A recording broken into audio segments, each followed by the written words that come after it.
Dear students, let us study our next topic of transition elements, general physical properties and their trends. The first property which we will discuss is atomic radii. Atomic radii. First point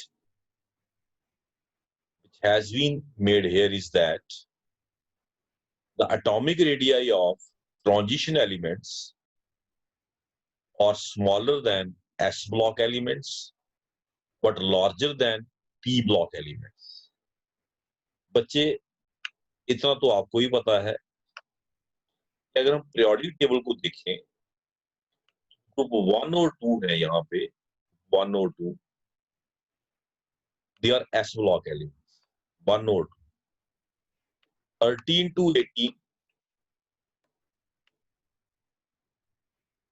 they R P block 3 से लेके बच्चे 12 तक हमारे पास क्या है बच्चे D block.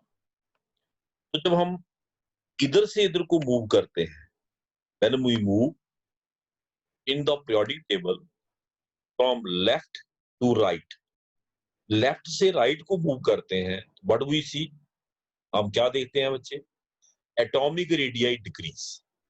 Atomic radii क्या होता है, जनरल ट्रेंड की बात कर रहा हूं, एटॉमिक रेडियाई डिक्रीज, यानी कि जब हम एस ब्लॉक से पी ब्लॉक की तरफ जाएंगे तो एटॉमिक रेडियाई क्या होगा, तो अंडरस्टूड है कि जो ट्रांजिशन एलिमेंट्स है ये in between S and P block है, तो इनका जो एटॉमिक रेडियाई है वो एस ब्लॉक से छोटा होगा और पी ब्लॉक से बड़ा होगा। Along the period atomic radii क्या होता है बच्चे, डिक्रीज। ये आप जनरल ट्रेंड एटॉमिक रेडियाई का 11th में पढ़ चुके हैं, क्योंकि पीरियड में क्या होता है, nuclear charge increase but number of shells remain same, number of shells same रहते, किसी भी पीरियड में आप देख लें न्यूक्लियर चार्ज बढ़ता जाता है, जिसकी वजह से जो अट्रैक्शन है न्यूक्लियस की on the outermost shell वो इंक्रीज होती जाती है step by step, atomic radii decrease. General trend में बात कर रहा हूं। तो यहाँ पे हमने जो पहला पॉइंट डिस्कस किया बच्चे वो क्या था कि इनका जो एटॉमिक रेडियाई है वो एस ब्लॉक से छोटा है, smaller than S block elements but larger than P block elements. मैंने रीजन भी बता दिया आपको। अब बात आती है बच्चे अमंग देमसेल्व्स, जैसे हम 3D सीरीज की बात कर रहे हैं, 3D सीरीज, एक चीज आप याद रखें बच्चे, हमने ट्रांजिशन एलिमेंट को सीरीज वाइज स्टडी करना है ऐसे, यानी कि स्कैंडियम, टाइटेनियम, ऐसे वैनेडियम, हम सीरीज की बात कर रहे हैं, हम ग्रुप की बात नहीं कर रहे। एस और पी को हम ग्रुप वाइज पढ़ते हैं, यहाँ पे हम पढ़ रहे हैं सीरीज वाइज। तो with in the transition series के अंदर their atomic radii first decrease on moving down the on moving from left to right in the transitions होना भी चाहिए, डिक्रीज होना चाहिए, मैंने रीजन भी बताया है ना। when we move from left to right atomic radii should decrease. Why it should decrease? Because nuclear charge increase whereas number of shells remain same, number of shell उतने ही रहते। लेकिन इनमें एक एक्सेप्शनल ट्रेंड भी देखा गया transition element, first it decrease as per norm, decrease होना चाहिए था, डिक्रीज हुआ, लेकिन मिडल में जाके ऑलमोस्ट क्या हो गया, constant, and then become almost constant somewhere in the middle of C. ये हम एक्सेप्शनल ट्रेंड देख रहे हैं ट्रांजिशन एलिमेंट में, and at the end there is a slight increase in the atomic radii. Zinc तक पहुंचते अब 3D सीरीज की बात करें, स्कैंडियम से शुरू हुए जिंक तक गए, तो इसने क्या बोला कि शुरुआत में एटॉमिक रेडियाई सीरीज में शुरुआत में डिक्रीज हुआ, मिडिल ऑफ सीरीज तक पहुंचते पहुंचते कांस्टेंट होना शुरू हो गया और एंड ऑफ सीरीज में इट स्लाइटली, मतलब जिंक पे जाके स्लाइटली क्या हुआ बच्चे, इसका रीजन भी देना पड़ेगा ऐसा क्यों हुआ। बच्चे अगर आप गौर से देखें इनकी configuration, if you see the configuration, तो आपको पता है कि जो एडिशनल इलेक्ट्रॉन है, एडिशनल, वो आउटर मोस्ट शेल में नहीं जा रहा, वो जा रहा है पेनल्टीमेट शेल, यानी कि 3D1, 3D2, 3D3। शेल कितने हैं मैं फिर कहूंगा, मैं transition series, first transition series की बात करूंगा, 3D सीरीज की बात करूंगा बच्चे, 3D सीरीज की। 3D सीरीज में जो इलेक्ट्रॉन का फिलिंग हुआ है वो कहां तक हुआ है बच्चे, अगर आपको याद है तो 4s तक। 4s में कितने इलेक्ट्रॉन आ गए बच्चे, 2 इलेक्ट्रॉन, और फिर 3D1 एक इलेक्ट्रॉन, फिर 3D2, फिर 3D3, फिर 3D4 and so on 3D5, exceptional configuration. तो इस तरीके से इलेक्ट्रॉन जो एंटर किए वो पेनल्टीमेट शेल में किए। एस और पी ब्लॉक में क्या होता है बच्चे, electron enter the outermost shell. यहाँ पे क्या हो रहा है, electrons are not entering the outermost shell, they are entering the penultimate shell. Penultimate shell क्या होता है, shell inner to the outermost, बाहर वाले से अंदर वाला। इससे क्या फर्क पड़ा, इससे ये फर्क पड़ा बच्चे कि शील्डिंग इफेक्ट बढ़ता गया। न्यूक्लियर चार्ज तो बढ़ रहा है बच्चे, 21 स्कैंडियम का एटॉमिक नंबर है, तो nuclear charge number of proton 21 है। टाइटेनियम का 22 है, वैनेडियम का 23 है ना। Vanadium, scandium, titanium, vanadium, chromium, तो न्यूक्लियर चार्ज बढ़ रहा है। नंबर ऑफ शेल सेम है बच्चे, 4 ही शेल है। मैं 3D सीरीज को लेके एक्सप्लेन कर रहा हूँ, बार बार बोल रहा हूँ। सेम चीज 4D में आएगी, सेम 5D में आएगी। तो नंबर ऑफ शेल्स सेम है, न्यूक्लियर चार्ज बढ़ रहा है, ठीक है। साइज घटना चाहिए था, घटा भी up to the middle, but then it became constant.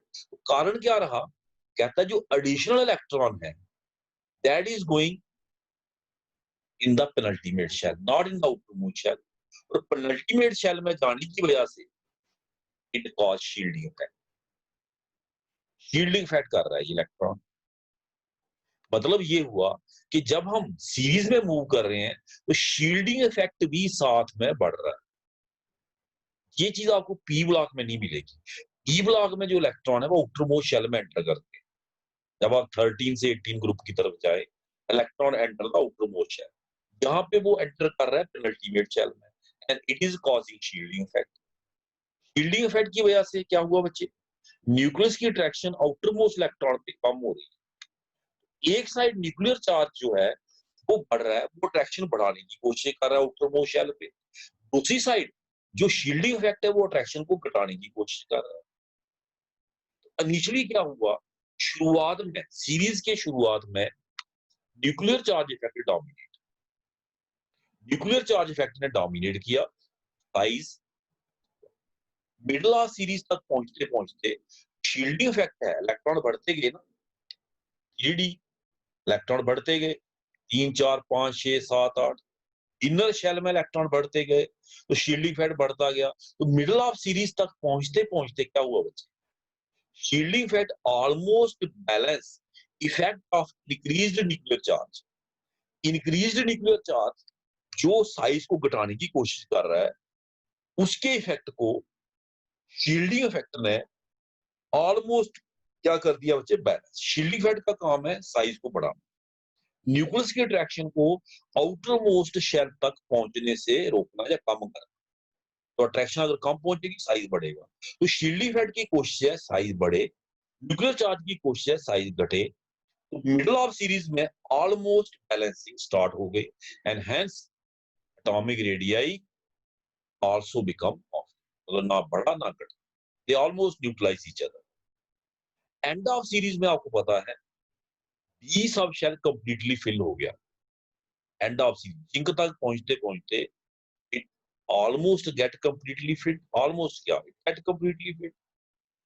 जब शेल आपका सब शेल, डी सब शेल आपका कंप्लीटली फिल हो जाएगा, इंटर इलेक्ट्रॉनिक रिपल्शन मैक्सिमम होंगी बच्चे, साइज एक्सपैंड कर जाएगा, and size and of series में साइज क्या हुआ बच्चे, इंक्रीज। इस तरीके से इसको हम एक्सप्लेन कर सकते हैं। हम भी देख लेते हैं क्या लिखा है बच्चे, क्या बच्चे क्या लिखा है, देखिए let us have reading from here also for your better understanding. मैं चाहता हूं कि आपको अच्छे से ये कंसेप्ट समझ आ जाए। In a transition series the decrease in atomic radii in the beginning is due to increase in effective nuclear charge with increase in atomic number। शुरुआत में जो साइज घटा वो किसकी वजह से घटा, mainly because of increase in effective nuclear charge. However with the addition of more and more electron in n-1d orbital, मैंने आपको बताया इलेक्ट्रॉन अंदर वाले सब शेल पेनल्टीमेट शेल में जा रहे हैं, आउटर मोस्ट शेल में नहीं जा रही है additional electron. So, however, with the addition of more and more electron in n-1d orbital, the screening effect, shielding effect increase, which neutralize the effect of increased nuclear charge with increase in atomic number। तो shielding effect ने nuclear charge के effect को क्या किया बच्चे, neutralize, and hence atomic radii remain almost constant in the middle of series। However, near the end of series, the increased electron repulsions between added electrons in same orbital are greater than attractive force due to increased nuclear charge। End of series में आते आते d सब shell fully fill हो गया, inter electronic repulsions कहता है maximum हो गई between electron in same orbitals, जिसकी वजह से रिपल्शंस बढ़ी और उसने डोमिनेट किया effect of increase nuclear charge and hence it causes expansion of electron cloud and thus atomic radii. ये बच्चे देखें डी सीरीज में आपने देखा कि there is exceptional trend, E block में आपने देखा कि there is regular atomic radii as we move from left to right. यहां पे आपने एक्सेप्शनल ट्रेंड देखा कि up to the middle it decrease and almost become constant and at the end of series it increase. तो उसका कारण क्या बताया कि जब हम डी सीरीज में मूव करते हैं not only the nuclear charge increase but the shielding effect also increase. Up to the middle nuclear charge effect dominate, but in the middle और after the middle of the series, what happened? Nuclear charge and shielding effect almost balance, and hence atomic radii almost become constant. End of series, d sub shell fully fill हो रहा है, inter electronic repulsions बढ़ रही हैं और जो inter electronic repulsions हैं वो इलेक्ट्रॉन क्लाउड को क्या कर रही है बच्चे, एक्सपैंड कर, जिसकी वजह से साइज क्या हो रहा है, इंक्रीज। ठीक है बच्चे। उसके बाद डाउन द ग्रुप भी यहाँ पे, हालांकि हमने सीरीज वाइज ही स्टडी करना, लेकिन आपकी जनरल नॉलेज के लिए बता दें, इन जनरल आप पढ़े हुए हैं बच्चे कि डाउन द जो ग्रुप होता है उसमें साइज क्या होता है, इंक्रीज। यहाँ भी इंक्रीज होना चाहिए, है ना। डाउन द ग्रुप में अगर हम बात करें साइज क्या होना चाहिए, इंक्रीज। तो यहाँ भी इंक्रीज होना चाहिए, तो हुआ है ना। Down the group atomic radii increase. हमने ट्रांजिशन एलिमेंट को सीरीज वाइज स्टडी करना, लेकिन फिर भी अगर ग्रुप वाइज हम बात करें जनरल नॉलेज के लिए, तो as per norm, as per trend, down the group atomic radii increase. क्यों? नंबर ऑफ शेल्स बढ़ते, नंबर ऑफ शेल्स क्या होते बच्चे, इंक्रीज होते। For example atomic radii of second series elements are larger than corresponding elements of first series. Corresponding element का मतलब कि scandium के नीचे जो एलिमेंट है उसके साथ कंपैरिजन होगा स्कैंडियम का, ये नहीं किसी और के साथ होगा। सेम ग्रुप एलिमेंट का आपने क्या करना बच्चे, कंपैरिजन करना सेम। जैसे स्कैंडियम है ये बच्चे 3D सीरीज का पहला एलिमेंट, ठीक है ना, और 4D सीरीज का कौन है, एक्ट्रियम। उसके साथ कंपैरिजन होगा, किसी और के साथ नहीं होगा। लेकिन एक इंपॉर्टेंट पॉइंट यहाँ पे बच्चे डिस्कस किया गया है कि सेकंड और थर्ड जब हम बात करते हैं ना, फर्स्ट ट्रांजिशन सीरीज आ गई, सेकंड के बाद आती थर्ड स्टार्ट होती है बच्चे लेंथेनम से, लेंथेनम स्टार्ट होती है थर्ड सीरीज। सेकंड और थर्ड में नंबरिंग के हिसाब से बोल रहा हूं, अगर D series, 3D series, 4D series के हिसाब से बोलना हो तो स्कैंडियम वाली सीरीज को 3D बोलते, कैडमियम वाली को 4D और लैंथेनम वाली को 5D। ठीक है, ये चीज अपने दिमाग में रखना। ट्रांजिशन सीरीज के दो नाम है, एक है नंबर फर्स्ट सेकंड थर्ड, एक है as per D orbital involve in filling. कौन सा डी ऑर्बिटल भरा गया उस सीरीज में, 3D भरा गया 3D सीरीज, 4D भरा गया 4D सीरीज, 5D भरा गया 5D। ये बच्चे आपकी सेकंड सीरीज है जैक्टियम वाली, और ये है थर्ड सीरीज। इनकी बात करें, कहता है इनका ऑलमोस्ट एटॉमिक रेडियाई क्या है, सेम। का कारण क्या है, मैंने आपको बताया था कि जो थर्ड सीरीज है लैंथेनम का एटॉमिक नंबर है कितना बच्चे, आपको याद होगा। उसके बाद 58 to 71 14 एलिमेंट्स आते हैं बच्चे लैंथेनाइट्स, 14 एलिमेंट लैंथेनाइट। उसके बाद फिर इसका नेक्स्ट एलिमेंट आता हाफनियम का, जिसका एटॉमिक नंबर है 70। 14 एलिमेंट बीच में कौन पड़े, लैंथेनाइट। लैंथेनाइट में होती है लैंथेनाइट कंट्रैक्शन, मतलब लैंथेनाइट की पूरी सीरीज में कंटिन्यूसली साइज घटता है। क्या पढ़ेंगे हमारे सिलेबस में है, पूरी सीरीज में लैंथेनाइट की पूरी सीरीज में एटॉमिक रेडियाई कंटिन्यूसली घटा है। इसका मतलब है कि हाफनियम तक पहुंचते पहुंचते साइज काफी घट गया होगा, जिसकी वजह से हाफनियम का साइज इसके ऊपर जो एलिमेंट है उसके ऑलमोस्ट बराबर हो गया है लैंथेनाइट कंट्रैक्शन की वजह से। ये चीज आपको फर्स्ट और सेकंड सीरीज में नहीं मिलेगी, लैंथेनाइट है ही थर्ड सीरीज में, है ना। तो जब हम सेकंड और थर्ड सीरीज की बात करते हैं तो कहता है सेकंड और थर्ड सीरीज के एलिमेंट्स का size atomic radius almost same है। क्यों, बिकॉज ऑफ लैंथेनाइट कंट्रैक्शन। बीच में क्या लग गई बच्चे, आफ्टर लैंथेनम लैंथेनाइट कंट्रैक्शन, तो हाफनियम का साइज ऑलमोस्ट सेम हो गया इसके साथ जो उसके ऊपर एलिमेंट बैठा है उसी ग्रुप का। ठीक है, तो ये चीज भी इंपॉर्टेंट अपने दिमाग में रखना, चाहे जनरल नॉलेज के लिए। तो फर्स्ट और सेकंड सीरीज की बात करें तो सेकंड सीरीज का साइज फर्स्ट से बड़ा है, लेकिन सेकंड और थर्ड सीरीज की बात करें their size almost same because of lanthanide contraction. Now next ionic radii. Next हम बात करेंगे बच्चे किसकी, ionic radii. Ionic radii follow the same trend as atomic radii, that is decrease along a series of transition L. Ionic radii decrease with increase in oxidation state. ये दो चीजें यहाँ पे डिस्कस की हैं बच्चे आयनिक रेडियाई के बारे में। पहला कि ionic radii decrease as we move along a series of transition element, एक चीज। दूसरा, अगर हम एक ही एलिमेंट की दो ऑक्सीडेशन स्टेट को डिस्कस करें, जैसे titanium titanium, higher the oxidation state smaller the ionic radii. तो आपको पता है अगर ऑक्सीजन स्टेट ज्यादा होगी तो अंडरस्टूड है इलेक्ट्रॉन कम है प्रोटॉन ज्यादा, इलेक्ट्रॉन कम प्रोटॉन ज्यादा, तो अट्रैक्शन ज्यादा हो गई, आयनिक रेडियाई कम होगा। जैसे स्कैंडियम टाइटेनियम, टाइटेनियम का एटॉमिक नंबर है 22, वो पॉजिटिव, तो इलेक्ट्रॉन कितने हुए 20। इधर आ जाए टाइटेनियम 3 पॉजिटिव, एटॉमिक नंबर तो चेंज नहीं होता बच्चे, तो 22 रहेगा, बट इलेक्ट्रॉन 3 पॉजिटिव है, मतलब कितने हो गए बच्चे, 3 कम कर दो। तो यहाँ पे 22 प्रोटॉन 20 इलेक्ट्रॉन को अट्रैक्ट कर रहे हैं, यहाँ पे 22 प्रोटॉन 19 को अट्रैक्ट कर रहे हैं, तो मतलब यहाँ पे साइज कम होगा, यहाँ पे इफेक्टिव न्यूक्लियर चार्ज ज्यादा है ना बच्चे। तो यही वो कह रहा है कि ionic radius decrease with increase in oxidation state, higher the oxidation state smaller the ionic radius. Next atomic volume. Atomic volume की बात करें, एटॉमिक वॉल्यूम क्या होता है बच्चे बताइए। एटॉमिक वॉल्यूम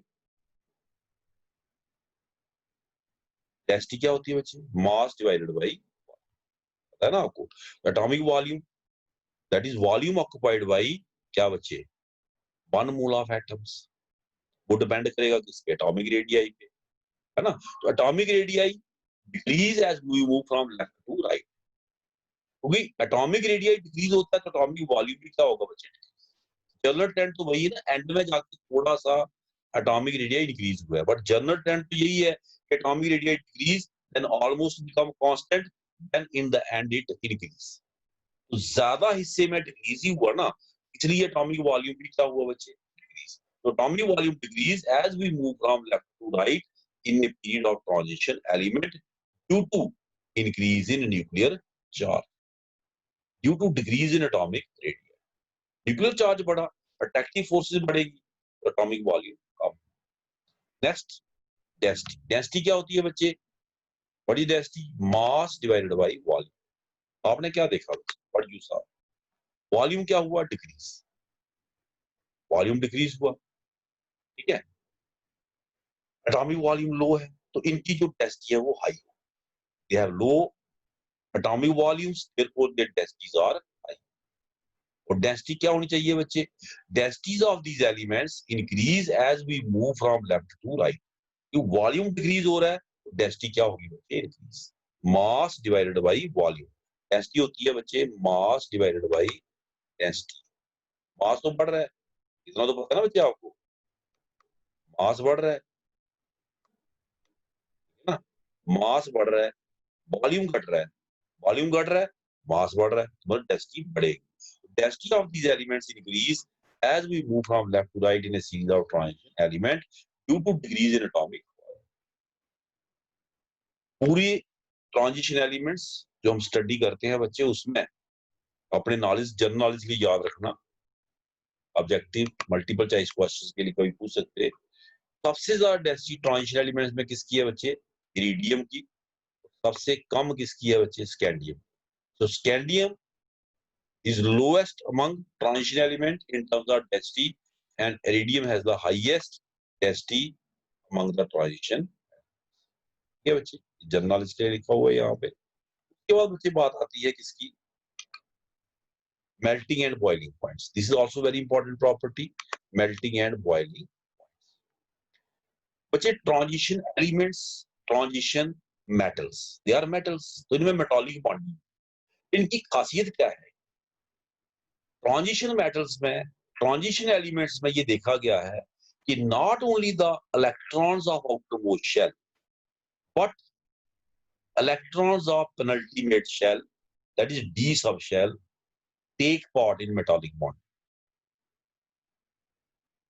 ना सिर्फ आउटरमोस्ट शेल के इलेक्ट्रॉन मेटालिक बॉन्डिंग में हिस्सा लेते, बल्कि जो पेनल्टीमेट शेल के, डी सब शेल के इलेक्ट्रॉन हैं, वो भी मेटालिक बॉन्डिंग में हिस्सा लेते. और ये देखा गया है बच्चे कि more the number of unpaired electron in d सब shell, stronger the metallic bonding in case of transition elements. बाकी जो आप मेटल्स पढ़े हैं बच्चे एस ब्लॉक के, उसमें सिर्फ आउटरमोस्ट शेल के इलेक्ट्रॉन ही मेटालिक बॉन्डिंग में हिस्सा लेते हैं, आउटरमोस्ट शेल. इनमें आउटरमोस्ट शेल के साथ साथ पेनल्टीमेट शेल के इलेक्ट्रॉन, डी सब शेल के electron, half field electron bonding में हिस्सा लेते हैं. इनका जो ट्रेंड फॉलो होगा वो डिपेंड करेगा इस पे बच्चे कि डी सब शेल में अनपेयर्ड इलेक्ट्रॉन कितने हैं. जितने ज्यादा होंगे मेल्टिंग पॉइंट उतना ही बच्चे क्या होगा, ज्यादा. केस केमिस्ट्री एक्सेप्शन से भरी हुई है, केमिस्ट्री का नाम ही एक्सेप्शन है, तो इसमें मैंगनीज की एक्सेप्शनल केस आपको दिखेगी.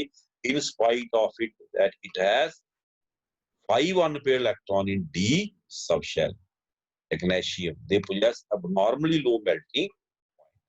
अब मैं आपको समझा दिया, आप जहां से रीड कर लेते हैं थोड़ा सा. तो transition metals possess very high melting and boiling, बहुत ज्यादा. आयरन की एग्जांपल अपने दिमाग में रखें, iron very high melting point, very high boiling point. The melting point of transition metals rise to maximum and then fall as atomic number increase. Atomic number increase होने के साथ सीरीज में इनका मेल्टिंग पॉइंट पहले बढ़ता और फिर घटता. सॉफ्ट ट्रेंड दिख रहा है बच्चे. सीरीज में आप देखें अनपेयर्ड इलेक्ट्रॉन का नंबर पहले बढ़ता फिर घटता, तो इसका कोरिलेशन सीधा किससे जुड़ रहा है, अनपेयर्ड इलेक्ट्रॉन से, डी सब शेल के. तो higher the unpaired electron, higher the melting point. क्यों, because they are taking part in bonding. Exception मैंने पहले बता दी, मैंगनीज एंड टेक्नीशियम. मैंगनीज तो आपको पता है, इरिडी सीरीज में आपने पढ़ा, 3d5 4s2 configuration है इसकी, scandium, titanium, vanadium, chromium and manganese. 5 unpaired electron है डी में। आपने देखा इसका मेल्टिंग पॉइंट बहुत ज्यादा होना चाहिए था, बट एक्सेप्शनली क्या है, low. This is exceptional case. अब आगे चलते हैं बच्चे, एक्सप्लेनेशन। ये पहले मेल्टिंग पॉइंट इंक्रीज फिर डिक्रीज क्यों हुआ? रीजन मैंने पहले बता दिया, हम रीडिंग कर लेते हैं यहां से। strong metallic bonding in these elements is responsible for their high melting and boiling point. This is also clear from their high enthalpy of atomization.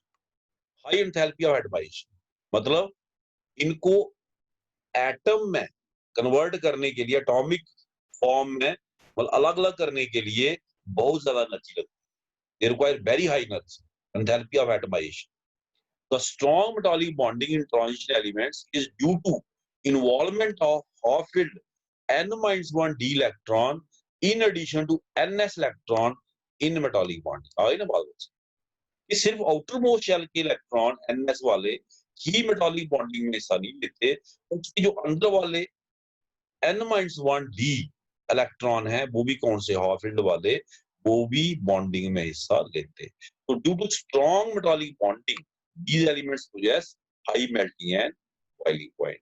In a particular series, एक particular series की बात करें, 3D series की बात करें, strength of metallic bond increases with increase in number of unpaired electron. That is up to D5 configuration. Unpaired electron कहां तक जा सकते हैं? 5 तक। उसके बाद 6 आएगा तो पेयरिंग स्टार्ट हो जाएगी, ठीक है ना। इसलिए कहता है strength of metallic bond increase with increasing number of unpaired electron in D subshell, that is up to 5, and then it decrease with decrease in number of unpaired electrons. Melting point फिर decrease होना शुरू होगा with decrease in number of unpaired electrons.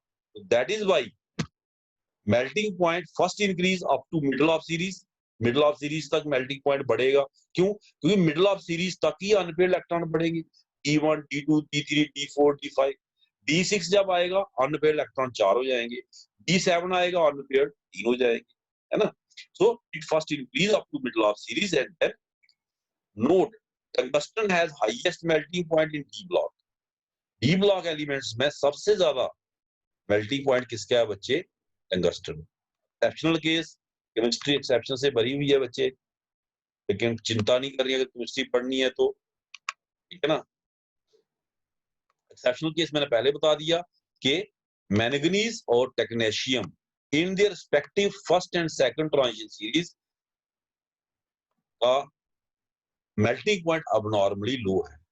Abnormally low has been explained on the basis of their exactly half-filled extra stable electronic configuration, due to which their electrons are held tightly by nucleus, so that delocalization is less and metallic bond is theory से support किया है, theory से practically support करने की कोशिश की है कि जो मैंगनीज है उसका जो डी सब शेल है वो एग्जैक्टली हाफ-फिल्ड है, स्टेबल कॉन्फ़िगरेशन है, जो न्यूक्लियर अट्रैक्शन है वो बहुत ज्यादा है, electrons are being held strongly, delocalisation of electron कम है, तो may be due to that इसका जो मेटालिक बॉन्ड है वो वीक है, इलेक्ट्रॉन की डीलोकलाइजेशन कम है, जिसकी वजह से इनका मैंगनीज का मेल्टिंग पॉइंट एबनॉर्मली, है ना।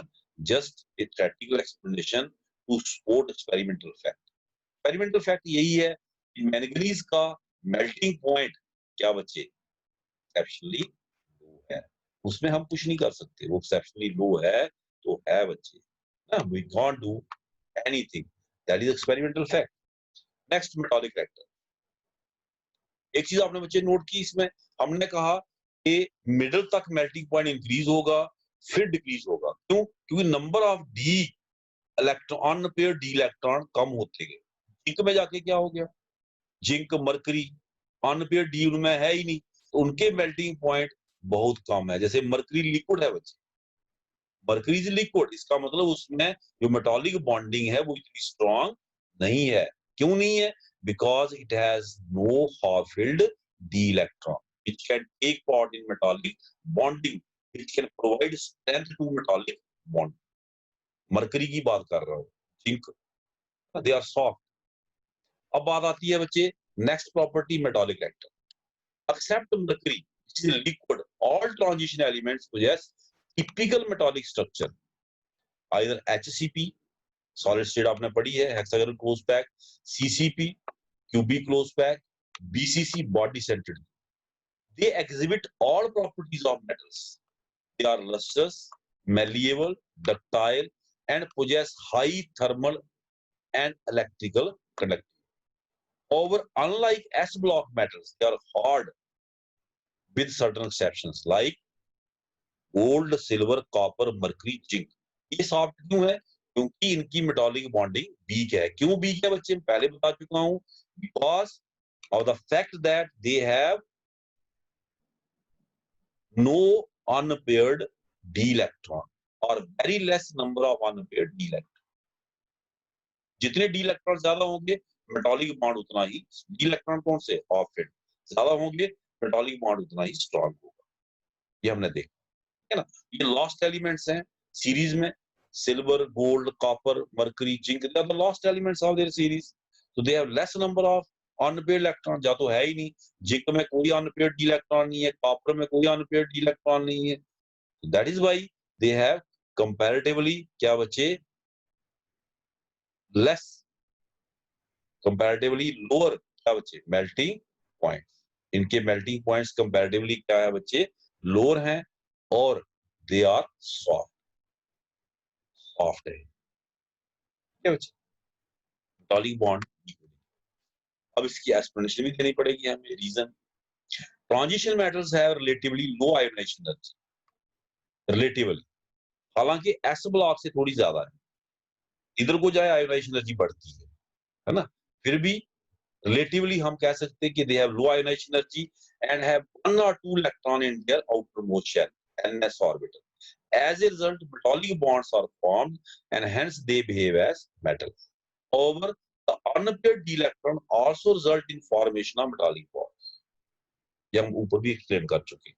Hence, greater the number of unpaired d electron, stronger is metallic bonding due to overlapping of unpaired d electron between different metal atoms.